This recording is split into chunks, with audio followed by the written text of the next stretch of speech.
Good afternoon, everyone.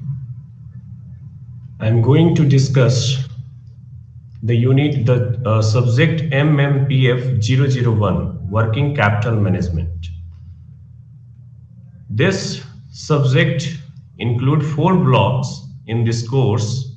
Block 1, Concepts and Determination. Block 2, Management of Current Assets. Block 3, Financing of Working Capital. And Block 4, Working Capital Management Issues and Practices. So today I am discussing the Block 1, Concept and Determination. Before the discussing this concept, I would like to discuss financial management. The financial management is the management of cash or capital. Financial management has two types. First is called long-term investment and second is called short-term investment. Then working capital management is related to short-term management concept.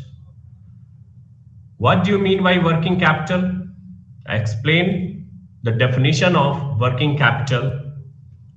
Working capital indicates the liquidity levels of businesses for managing day-to-day expenses and covers inventory, cash, accounts payable, accounts receivables, and short-term debt.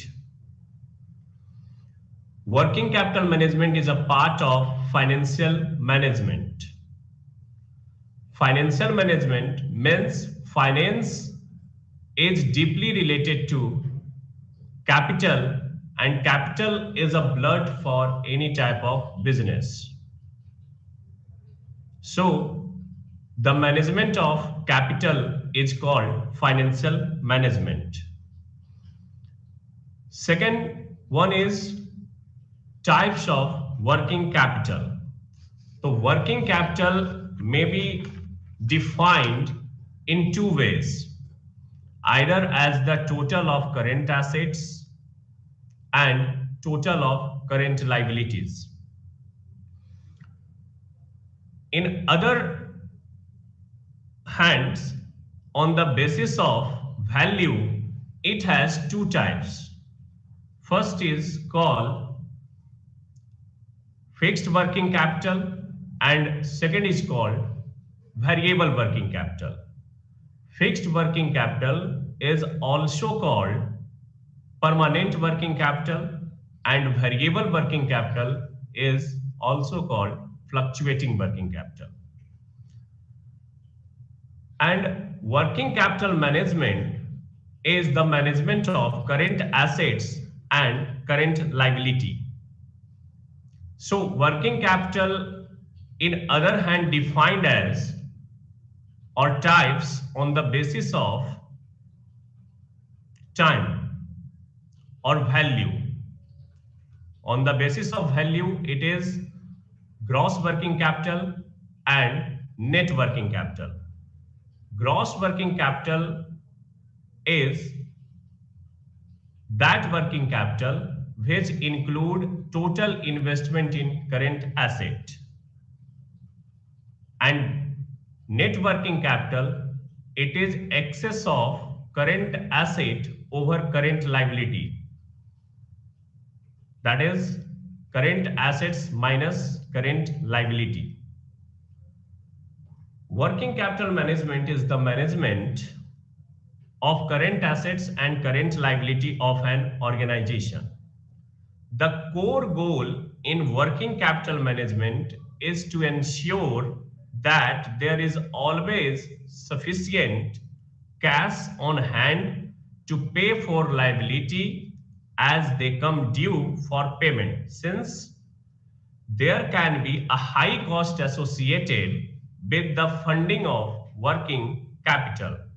There is an offsetting pressure to keep funding levels low. So working capital is crucial issue for organization. Next topic is objectives of working capital management. Working capital management objective. First, the management wants maximum productivity and profits in the employment of capital. This is possible by striving to maintain a correct ratio between working capital and fixed capital. In other words, अगर working capital को हमें define करना रहे तो simply आप ये समझें कि ऑर्गेनाइजेशन का डे टू डे जो भी एक्सपेंसेस इनकर हो रहा है, operational expenses which is related to business operation, उसको बियर करने के लिए जो कैपिटल की रिक्वायरमेंट होती है that is called working capital. और वर्किंग कैपिटल इंपॉर्टेंट इसलिए भी है कि any shortage of working capital आपका day to day activities success नहीं हो पाएगा. So working capital is crucial issues for business. It has two types. Other hits types on the basis of value. It has two types: gross working capital and net working capital. Then gross working capital indicates overall investment in current assets of the business, and net working capital is the excess of current asset over current liability. CA minus CL. जब current assets को current liability से minus कर देंगे that is called net working capital. And on the other hand it is on the basis of time. First is called fluctuating working capital and second is called fixed working capital. Fixed working capital means it is a fixed amount incurred during the period, like salaries, rent, etc. Business operation हो या ना हो, आपको वो सारे cost को pay करना होगा. That is called fixed working capital. Even your business are running और not. And second one is fluctuating working capital. That capital which is vary according to the output. Output means turnover, sales. Sales जितना आपका increase होगा उसी के according आपका working capital भी increase होगा and vice versa. So fluctuating working capital maintain the excessive amount of money. अगर आपके पास excess working capital अवेलेबल नहीं होगा तो आप कंपनी के ऑपरेशनल एक्टिविटीज को मेंटेन नहीं कर पाएंगे. Next, fixed working capital through out the year वो फिक्स्ड होगा. ड्यूरिंग बिजनेस ऑपरेशन आपकी कंपनी चले या ना चले उस पर मैटर नहीं करता है. Basically fixed working capital is always fixed. अगर आप सीजनल बिजनेस देखें तो जब सीजन आता है देन वहां पे वर्किंग कैपिटल की रिक्वायरमेंट काफी इंक्रीज हो जाती है because of high quality of labour, high level of material. ये सब के कारण आपका वर्किंग कैपिटल काफी हाई हो जाता है जिसके कारण फ्लक्चुएटिंग वर्किंग कैपिटल में आपको इन्वेस्टमेंट ज्यादा करना होगा. So next topic, types of working capital is very important. अब next topic is constituents of working capital. Constituents means composition of working capital. So on the screen, no matter how we define working capital, we should know what constitute current assets and current liabilities? Because firstly हम discuss कर चुके हैं working capital management is the management of current assets and current liabilities. So composition of working capital is current assets and current liability. And current asset is also include inventory, cash in hand, cash at bank, sundry debtors, loans and advances, etc. In other hand, current liabilities include sundry creditors, outstanding liabilities, short-term credit, provisions, etc. So, management of current assets and current liability is very important for a business concern. Mismanagement of current assets and current liability is very dangerous for the business. So next topic, objective of working capital management. The management wants maximum productivity and profits in the employment of capital. So this is possible by striving to maintain a correct ratio between working capital and fixed capital. Second one is the management has another objective, and that is to maintain a smooth and rapid flow of funds in order to enhance the efficiency of working capital or profitability of the firms. If cash receipts and cash outlay synchronize, there is no need to maintain a cash reserve. In business, it would be a miracle to have perfect coincidence and coordination between receipts and payments. Hence, firms must have sufficient cash reserve to meet all normal as well as abnormal cash needs.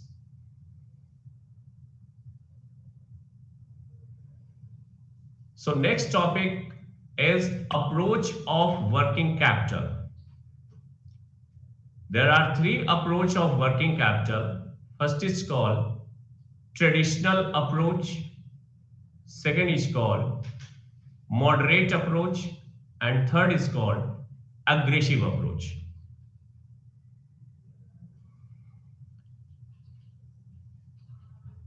First of all, I will discuss traditional approach. Traditional approach में आप देखेंगे कि working capital requirement आपकी organisation की जितनी है, first of all उसका estimation कर लिया जाता है. Suppose a firm has required ₹2 lakh as a working capital. 2 lakh रुपए की वर्किंग कैपिटल की रिक्वायरमेंट है फर्म को, लेकिन वहां पे मैनेजमेंट मल्टीपल वर्किंग कैपिटल को होल्ड करती है बिजनेस के अंदर. लाइक 2 लाख की रिक्वायरमेंट है और 2 करोड़ रुपीस आपने होल्ड करके रखा है, मैनेजर वहां पे होल्ड करके रखा है. दैट मीन्स यहां पे जो आपका 1 करोड़ 98 लाख रुपीस एक्स्ट्रा जो बिजनेस होल्ड कर रही है, that is mismanagement of fund. Because every capital has a cost. So अगर आप वर्किंग कैपिटल बहुत ही ज्यादा होल्ड करके रखेंगे तो आपको कैपिटल के अगेंस्ट में जो कॉस्ट लग रहा है वो ज्यादा पे करना पड़ेगा और अल्टीमेटली आपके प्रॉफिट को हार्म करेगा. तो ट्रेडिशनल अप्रोच जो प्रोएक्टिव नहीं है, प्रोएक्टिव मैनेजर नहीं है, वही ये ट्रेडिशनल अप्रोच को होल्ड करते हैं, ट्रेडिशनल अप्रोच को एडॉप्ट करते हैं. जिसके कारण कंपनी लॉस में चली जाती है। एक सर्वे रिपोर्ट 2002 के अकॉर्डिंग अगर हम बात करें आपसे, तो देखा गया है कि जितने भी गवर्नमेंट कंपनी पहले थी, उनका सिक इंडस्ट्री में कन्वर्जन होने का क्या रीजन रहा है। तो सिंपल सा एक ही सर्वे रिपोर्ट में आया है कि traditional approach of working capital, working capital का ट्रेडिशनल अप्रोच जो है वही इनएफिशिएंसी का रीजन बना है। सो ट्रेडिशनल अप्रोच, जितना रिक्वायरमेंट है उससे कई गुना ज्यादा आप वर्किंग कैपिटल को मेंटेन करते हैं, देयरफॉर मिसमैनेजमेंट ऑफ फंड होता है और वहां पे आपका प्रॉफिट का एक बड़ा पार्ट कंज्यूम हो जाता है, जिसके कारण कंपनी की प्रॉफिटेबिलिटी नीचे जाने लगती है। Second concept approach is moderate approach. Moderate approach means जितना रिक्वायरमेंट है वर्किंग कैपिटल की आपकी कंपनी को, आप उसी के अकॉर्डिंग अपने कैपिटल को मेंटेन करते हैं। लाइक अगर estimation of working capital 2 lakh है, तो आप 2 लाख रुपीज को मेंटेन करके रखते हैं, तो that is called moderate approach. And third one is aggressive approach of working capital. Aggressive approach stated that estimation आपका मान लो कि 2 लाख रुपीज का एस्टिमेशन है वर्किंग कैपिटल का, और आपकी कंपनी अभी देख रही है कि हमें करेंट में 50,000 या 40,000 रुपीज की रिक्वायरमेंट है, तो वो बस 40,000 को होल्ड करेगी and rest amount invested in marketable securities. जो रेस्ट अमाउंट जो भी बचा हुआ है उसको मार्केटेबल सिक्योरिटीज में इन्वेस्ट कर दिया जाता है और उससे रिटर्न अर्न करते हैं आप, जो आपके प्रॉफिट को एड ऑन करेगा। So aggressive approach is very important for the business. It enhance the profit of the business. तो अभी अगर एग्जांपल मैं दूं, Reliance India limited, Tata motors limited, Adani group, इन सारी कंपनियों में जो मैनेजमेंट अभी चल रहा है, वर्किंग कैपिटल मैनेजमेंट का जो कॉन्सेप्ट चल रहा है, अप्रोच चल रहा है, that is called aggressive approach. Because aggressive approach, जो प्रोएक्टिव मैनेजर्स होते हैं उनका ये सबसे इंपॉर्टेंट टूल्स है अग्रेसिव अप्रोच। यहां पे प्रॉफिट आपको अर्न होगा बिकॉज आपने अपने कैपिटल को आपने कहीं दूसरी जगह पे इन्वेस्ट किया है और वहां से आपको अर्निंग सफिशिएंट मिल रही है। ठीक है, next topic, constituents of working capital. हमने डिस्कस कर लिया कि करेंट एसेट्स में inventory, cash, bank, sundry debtors, loans, advances etcetera. Current assets include these all. Current liabilities include sundry creditors, outstanding liabilities means that liability which is not paid by the owner, that is called outstanding liabilities. Short-term credit, provisions like income tax provision, like provision for bad debts, etc. So working capital is important factor for the business to success.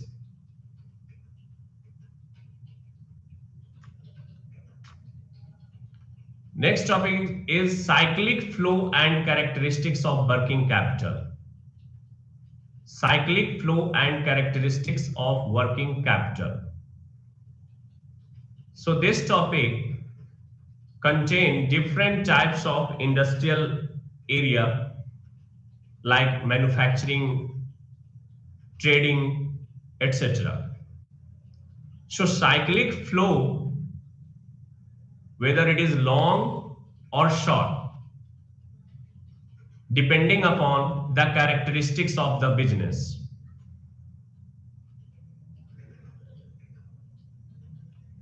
You can see on the screen, first point is if the enterprise is a manufacturing concern, the cycle will run something like cash. That means you have a sufficient cash to buy raw material from creditors. Raw material जब आगे जाएगा, that means process, work in progress, manufacturing process में जब आगे जाएगा, that means finished goods की ओर फिर move करेगा। वर्क इन प्रोग्रेस में जाने के बाद आपका फिनिश्ड गुड्स में आगे जाएगा। देन फिनिश्ड गुड्स जैसे ही प्रिपेयर हो जाएगा, देन वो सेल्स के लिए वो आगे जाएगा। और यहाँ पे आप समझते हैं कि सेल्स जो है वो दो तरीके का होगा। एक, one is called cash sales and second is called credit sales. Cash sales means quick cash conversion from sale. आपने जो सेल किया है उससे क्विक कन्वर्जन कैश में होगा, that is called cash sales. And second one is credit sales. Credit sale जैसे ही आप करेंगे, ऑर्गेनाइजेशन का एक डेटर इंक्रीज होता है। वहां पे डेटर मीन्स कि आपसे जो उधार लेके गया है, that is also called debtor. अब डेटर से कैश में कन्वर्जन होने के लिए कुछ आपको समय चाहिए।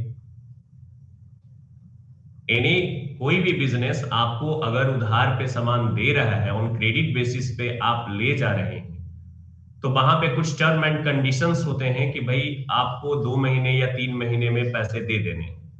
तो वहां पे भी वर्किंग कैपिटल आपका होल्ड करेगा कुछ समय। तो कंपनी जब एक बार वर्किंग कैपिटल में इन्वेस्ट करती है तो वो लॉक इन पीरियड में चला जाता है आपका working capital. Lock in period means कि वहां पे वर्किंग कैपिटल आपका इन्वेस्ट हो चुका है और तब तक वो रिलीज नहीं होगा जब तक आपका पूरा प्रोडक्शन प्रोसेस कंप्लीट नहीं होता है।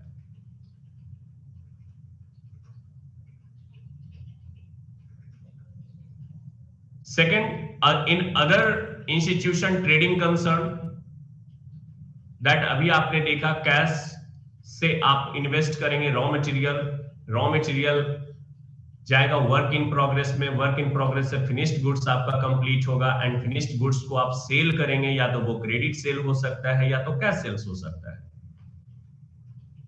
तो कैश सेल्स का मतलब है कि वहां पे आपका वर्किंग कैपिटल रिलीज हो जाएगा, तुरंत रिलीज होगा। बट अगर हम बात करें कि क्रेडिट सेल की, तो वहां पे कुछ टर्म एंड कंडीशंस होती हैं जो आपको कैश को रिलीज करने में थोड़ा समय कंज्यूम करेगी, होल्ड करेगी वो period. And the second enterprises की बात करें, that means credit trading concern की बात मैं करता हूं। तो if the enterprises is purely a retailing company and one which has no manufacturing problem, the cycle is shortened as cash को आप यूटिलाइज करते हैं कुछ भी परचेज करने के लिए, है ना। मर्चेंडाइज हो गया या कोई भी आप गुड्स लेते हैं जिसका आप ट्रेडिंग करते हैं, तो वहां पे प्रोडक्शन प्रोसेस आपका नहीं है, प्रोसेस शॉर्ट हो रहा है। दैट मींस प्रोडक्शन प्रोसेस वहां पे इन्वॉल्व नहीं होगा क्योंकि आप रिटेलिंग कंपनी है, ट्रेडिंग कंपनी है। तो वहां पे मैन्युफैक्चरिंग प्रॉब्लम से आप बिल्कुल फ्री हैं। देन कैश को आप कैसे यूटिलाइज करेंगे, तो कैश से आप क्या परचेज करेंगे, गुड्स परचेज करेंगे और गुड्स को फिर आप क्या करते हैं, अपने शॉप पे या अपने ट्रेडिंग कंसर्न पे जाके उसको सेल करते हैं। लेकिन सेल्स होने के बाद फिर दो प्रॉब्लम वो वहां पे जनरेट होती है कि फर्स्ट, कैश सेल्स हो रही है या क्रेडिट सेल्स हो रही है। कैश सेल्स हो रहा है तो वर्किंग कैपिटल तेजी से आपका रिलीज होगा, और अगर क्रेडिट सेल हो रहा है तो वहां पे कैश आपका कुछ समय तक होल्ड करेगा। That means lock in period आपका और बढ़ेगा। एंड थर्ड इंटरप्राइजेस, जो नेचर ऑफ इंटरप्राइजेस है वो है if the enterprises is a purely financing enterprise, the cycle is still shorter and it can be shown as cash, है ना, sanction of loans direct वहां से आपको डेटर्स में कन्वर्ट होता है। लाइक अगर बैंक की मैं बात करूं, बैंकिंग सेक्टर की बात करूं, तो बैंकिंग सीधा कैश आपको एज अ लोन प्रोवाइड करती है, और प्रोवाइड करने के बाद आपसे सीधा वो इंटरेस्ट लेती है ना, और धीरे धीरे वो कैश प्रिंसिपल अमाउंट भी आपसे लेती है ईएमआई के थ्रू। तो आप देख रहे हैं कि according to the nature of industry, जो साइक्लिंग फ्लो है वर्किंग कैपिटल का, वो या तो लेंदी हो सकता है, either it may be lengthy और short, depending upon the nature of industry, the nature of business. Then next point is working capital cycle. So working capital cycle is the technique to find the shortage of working capital. Working capital cycle आपको एक technique है जो ये बताती है कि working capital की requirement कितना है और कितने दिनों के लिए आपका वर्किंग कैपिटल शॉर्ट करेगा। दैट मीन्स इसमें फर्स्ट ऑफ ऑल हम एक्सप्लेन करेंगे आपका जो वर्किंग कैपिटल है। First of all just suppose you have a industrial area और मैन्युफैक्चरिंग कंसर्न, देन आप कैश को इन्वेस्ट करेंगे स्टॉक को परचेज करने में, रॉ मटेरियल को परचेज करने में। तो वहां पे जो आपने रॉ मटेरियल परचेज किया, सो रॉ मटेरियल होल्डिंग पीरियड वहां पे आएगा। दैट मीन्स कि रॉ मटेरियल आप कंटिन्यूअसली यूज नहीं करते हैं, कंटिन्यूअसली यूटिलाइज नहीं करते हैं, है ना। रॉ मटेरियल कुछ समय के लिए आपके ऑर्गेनाइजेशन में होल्ड करेगा। ऐसा नहीं होता है कि रॉ मटेरियल जैसे ही आपके कंपनी में आया आप उसको यूटिलाइज करने लगे, आप उसको तुरंत वर्क इन प्रोग्रेस में भेज दें, ऐसा नहीं होता है। तो रॉ मटेरियल में आपने जब कैश इन्वेस्ट किया, दैट मीन्स आपका वर्किंग कैपिटल वो लॉक हो गया, लॉक इन पीरियड में चला गया। अब वहां से रॉ मटेरियल आप जब यूज करेंगे वर्क इन प्रोग्रेस में, तो वर्क इन प्रोग्रेस का भी अपना एक कुछ शॉर्ट एंड टाइम होता है कि 10 डेज 15 डेज आपको लग सकता है वर्क इन प्रोग्रेस में। तो work in progress holding period यहां पे आपको आ जाएगा, है ना, कि आपका वर्किंग कैपिटल कितने दिनों के लिए होल्ड कर रहा है। वर्क इन प्रोग्रेस जैसे ही कंप्लीटेड होगा, then it convert into finished goods. आप फिनिश्ड गुड्स में कन्वर्जन कर लेंगे इसको, है ना, फिनिश्ड गुड्स में कन्वर्ट हो जाएगा। वर्क इन प्रोग्रेस जैसे ही सक्सेस होता है, ये आपका फिनिश्ड गुड्स में कन्वर्ट हो जाता है। एंड फिनिश्ड गुड्स आपके ऑर्गेनाइजेशन में कुछ दिनों तक पड़ा हो सकता है, क्योंकि ये कोई जरूरी नहीं है कि फिनिश्ड गुड्स जैसे ही आपका प्रिपेयर हुआ है वो तुरंत सेल के लिए रेडी हो जाएगा। Then finished goods holding period भी एक मैटर होता है ना। तो फिनिश्ड गुड्स होल्डिंग पीरियड जितना डिले होगा उतना आपका लॉक इन पीरियड बढ़ता रहेगा, क्योंकि लॉक इन पीरियड आपका कहां से स्टार्ट हो चुका है, तो आपने कैश जब इन्वेस्ट किया है रॉ मटेरियल में, आपका वर्किंग कैपिटल वहीं पे लॉक इन पीरियड में चला गया है। एंड वहां से जैसे ही आप मूव करेंगे तो वर्क इन प्रोग्रेस में आपको जाना पड़ेगा। अगर आप मैन्युफैक्चरिंग कंसर्न है तो वहां से जैसे ही आप प्रोसेस को कंप्लीट करेंगे, फिनिश्ड गुड्स आपका बनकर रेडी हो जाएगा। और फिनिश्ड गुड्स जैसे ही बनेगा आप उसको सेल कर सकते हैं, बट कैश सेल्स और क्रेडिट सेल का वहां पे फिर एक फैक्टर आ जाता है। अगर कैश सेल्स हुआ है तो तेजी से आप वर्किंग कैपिटल को रिलीज कर पाएंगे। अगर आप नहीं रिलीज कर पा रहे हैं तो वहां पे आपको क्रेडिट सेल के थ्रू अगर आप कर पा रहे हैं सेल, तो वहां पे भी अभी आपका लॉकिंग पीरियड इंक्रीज करेगा। और फिनिश्ड गुड्स के बाद जैसे ही क्रेडिट सेल आप करते हैं तो वहां पे एक डेटा जनरेट होता है जो कि मैनचेस्टर में, तो यहाँ पे आप देख सकते हैं जितने भी माय प्रोटीन दुनिया भर के एथलीट्स हैं सब यहाँ गया है कि भाई हम जो ले जाएंगे सामान वो 2 महीने बाद आपको पेमेंट करेंगे। तो 2 मंथ के लिए आपका भी वहां पे वर्किंग कैपिटल ब्लॉक हो गया। तो वर्किंग कैपिटल साइकिल एक टेक्निक है जो आपको बताता है कि आपका वर्किंग कैपिटल कितने दिनों के लिए होल्डिंग पीरियड में रहेगा। सो अगर हम बात करते हैं वर्किंग कैपिटल इक्वेशन की, तो वर्किंग कैपिटल इक्वेशन क्या होता है? तो working capital equation is equal to होता है आपका raw material holding period plus work in progress holding period plus finished goods holding period plus debtor holding period and minus credit availed. Credit availed means creditor आपको जो भी facilities provide किया है, आप 1 महीने बाद, आफ्टर 1 मंथ, आफ्टर 2 मंथ आप पैसे को देंगे, तो वहां पे वो क्रेडिट अवेल्ड को लेस करना होता है। बिकॉज अगर आपको क्रेडिटर कुछ क्रेडिट फैसिलिटी प्रोवाइड कर रहा है, देन वहां पे आपको वर्किंग कैपिटल इन्वेस्ट क्विकली करने की जरूरत नहीं है, बल्कि वर्किंग कैपिटल को आप होल्ड कर लेते हैं कुछ समय के लिए। दैट्स वाई, यही रीजन है कि क्रेडिट अवेल्ड को हम लोग लेस करते हैं। Next topic is planning for working capital. Planning for working capital is very important topic in working capital management. So planning that means estimation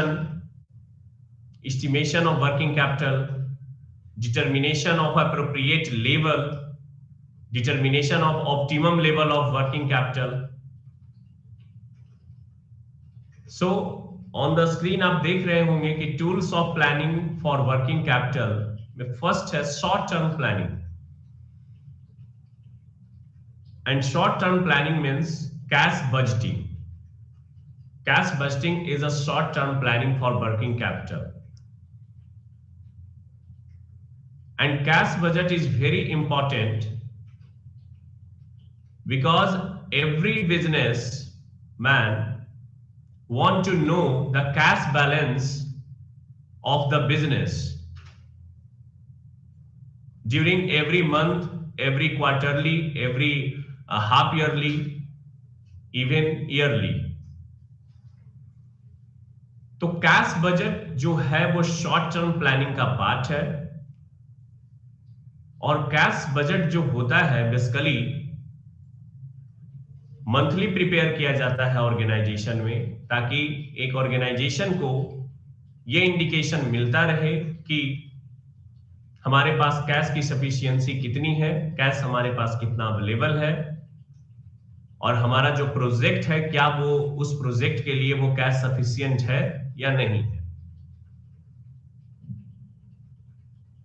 तो कैश बजटिंग बहुत इंपॉर्टेंट है और इससे एक आइडिया जनरेट होता रहता है मैनेजमेंट को कि हमारे पास कैश की इफिशियंसी कितनी है और हम अपने प्रोजेक्ट को कितना स्मूथली इंप्लीमेंटेशन करवा सकते हैं। Second, medium term planning. तो मीडियम टर्म प्लानिंग में आप determination of appropriate level of working capital items conceptual framework, that means simple है, वर्किंग कैपिटल के लेवल को आपका जो प्रोजेक्ट चल रहा है, प्रोजेक्ट जो भी आपके बिजनेस में रन कर रहा है, उसके लिए वर्किंग कैपिटल की क्या रिक्वायरमेंट है, उससे रिलेटेड आपके पास क्या प्लानिंग है, सोर्सेस ऑफ वर्किंग कैपिटल क्या है, ये सारी बातें आपको देखनी पड़ेगी। And third one is long term planning. Projected पेआउट्स and returns, that means कि आप जो प्रोजेक्ट में आपने वर्किंग कैपिटल को इन्वेस्ट किया है उसका पे आउट क्या होगा, रिटर्न क्या रहेगा, शेयर होल्डर्स पे उसका इंपैक्ट कैसा जाएगा, because shareholder is the owner of the company, owner of the organisation,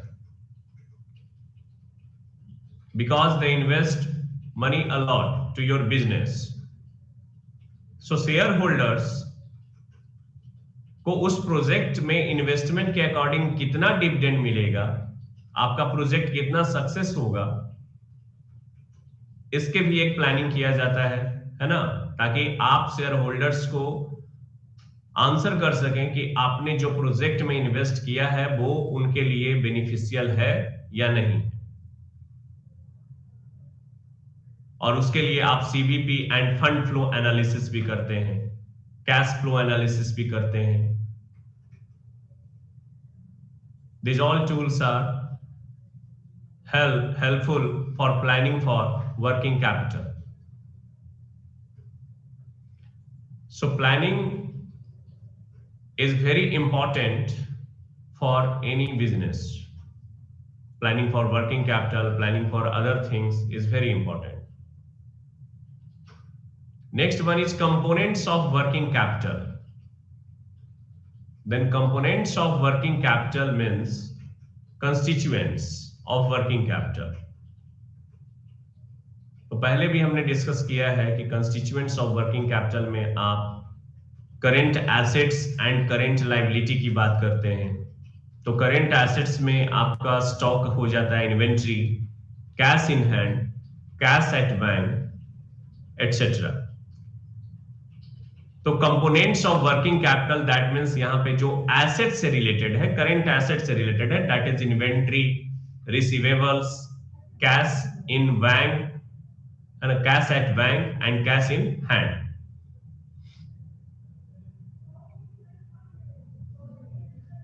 So inventory is very important components of working capital because inventory has a sufficient working capital.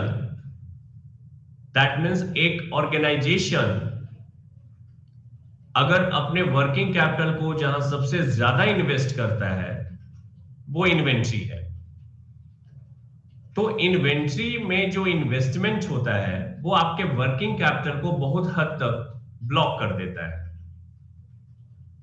अगर आपकी company का demand, company के product का demand बहुत अच्छा है तो आपका इन्वेंट्री तेजी से टर्नअप होगा. टर्नअप दैट मींस कि जो इन्वेस्टमेंट इन्वेंट्री में हुआ है वो तेजी से आपका छूटेगा, कैश जल्दी रिलीज होगा.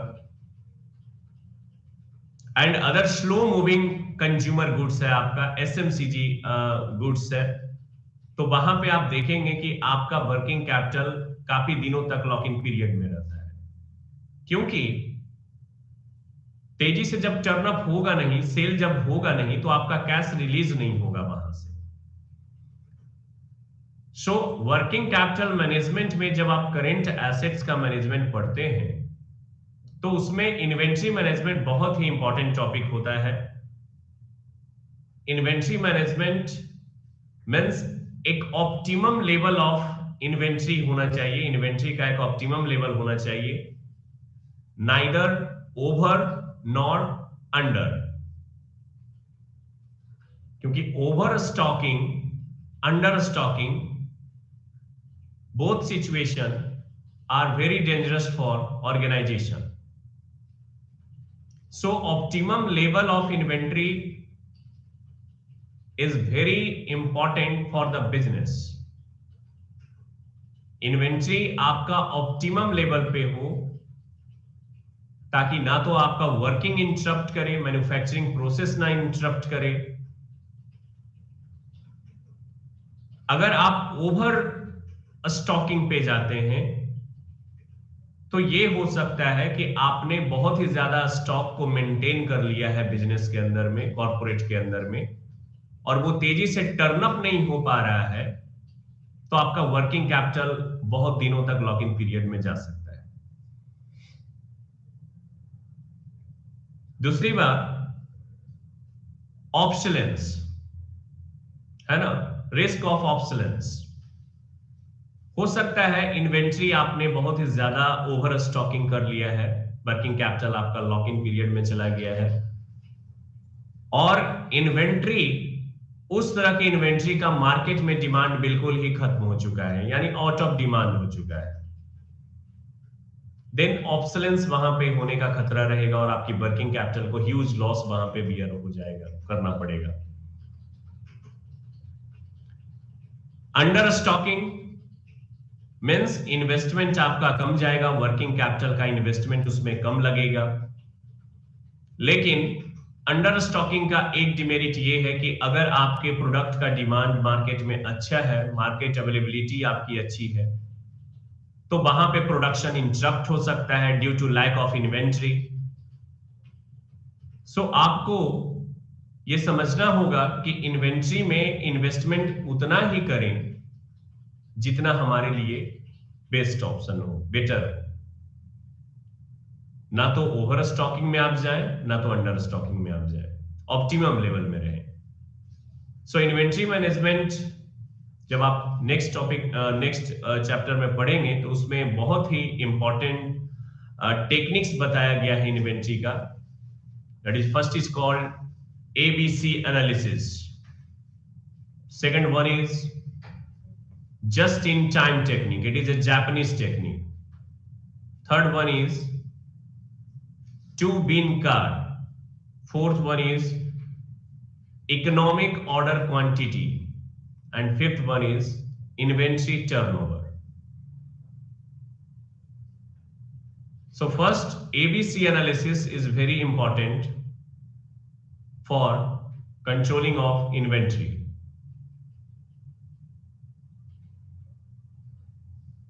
ABC analysis, it is a value-based management system.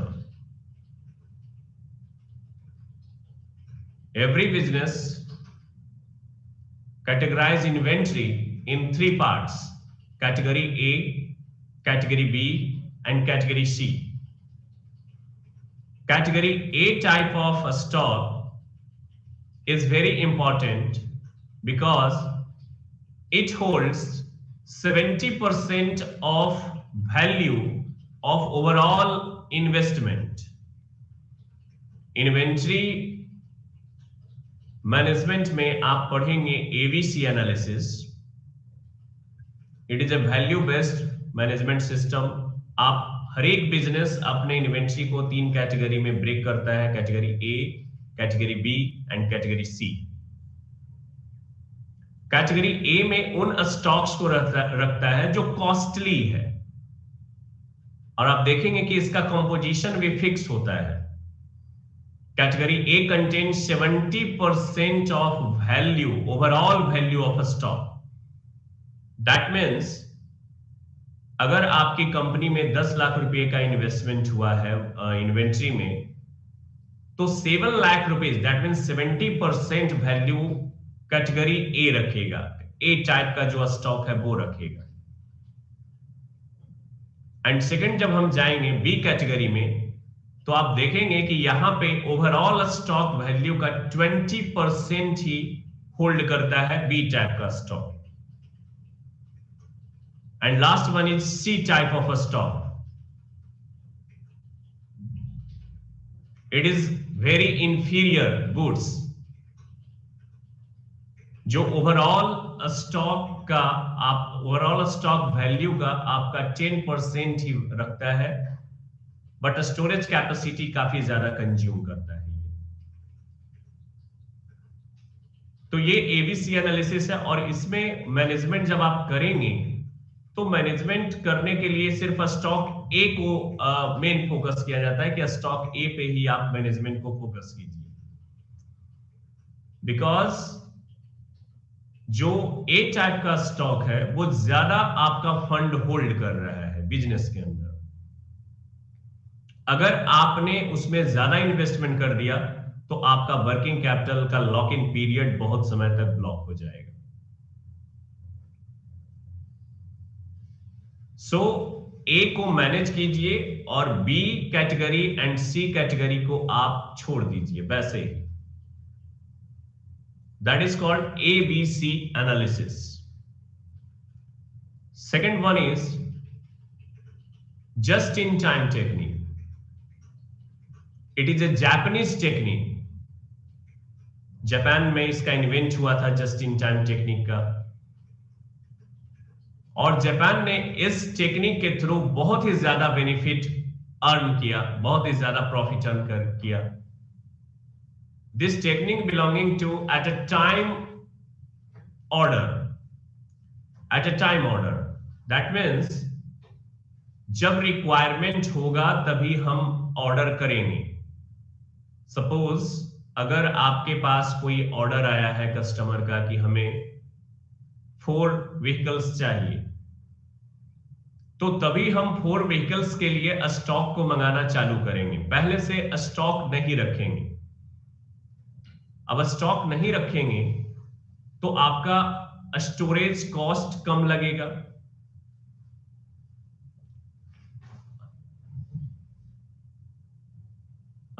ठीक है, नेक्स्ट क्लास में मैं डिस्कस करूंगा trends in working capital, and next जो टॉपिक होगा वो ट्रेंड्स इन वर्किंग कैपिटल के बारे में डिस्कस करेंगे, है ना.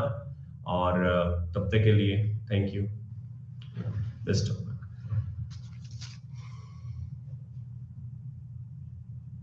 हो गया अब तक.